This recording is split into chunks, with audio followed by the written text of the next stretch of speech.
Remember the notion of eternal becoming in the life of the Absolute. He's not a stagnant entity.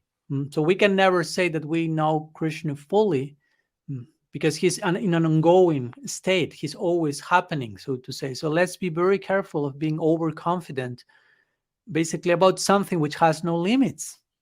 God's eternal unfolding, who God is, and which is our potential for surrender and transformation in connection to Him.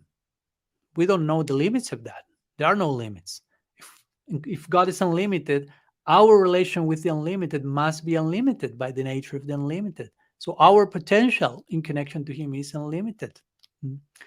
So in that sense, we don't have too much an idea of who God is and who we can be in relation to Him. And in that sense, we could say we profess a type of theistic agnosticism, or agnostic theism, as you may like the best. Because agnostic is someone who, an atheist is, I don't believe in God. Theistic person is, I believe in God. Agnostic is, I don't know.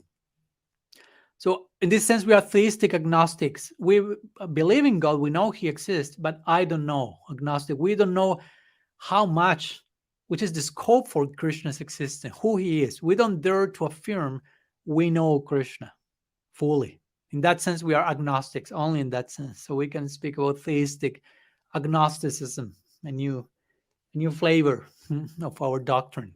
So in other words, again, we could say that God is always bigger than the boxes that we build for God in our own minds. So we should not waste too much time protecting the boxes, protecting our projection and structure, who God is. He's always bigger than our own ideas about Him. God is not our idea about God.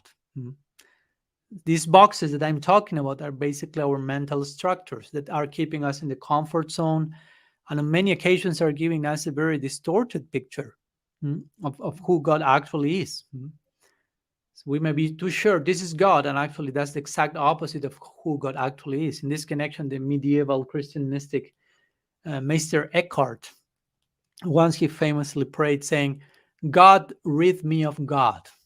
In other words, God, rid me of the wrong ideas about you. I have lots of wrong ideas about God. God, rid me of that false God, that false notion of God.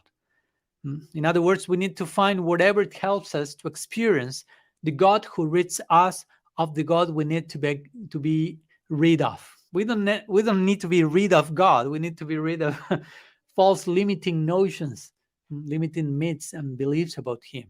In fact, many atheists sometimes say, I don't believe in God. And mostly what they say is, I don't believe in a certain idea of God, a certain belief, certain notion that people have. And probably I will say, I don't believe in God, in that God either, in that idea you deny, because that's not God. That's not corresponding with who God ideally is.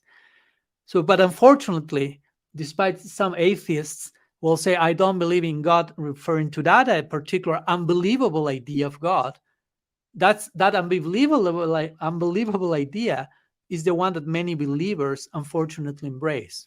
And by doing that, they are somehow promoting atheism. One of the main currents for atheism and main udipanas or triggers are people who have the wrong idea about God and promote that as if that will be the real thing.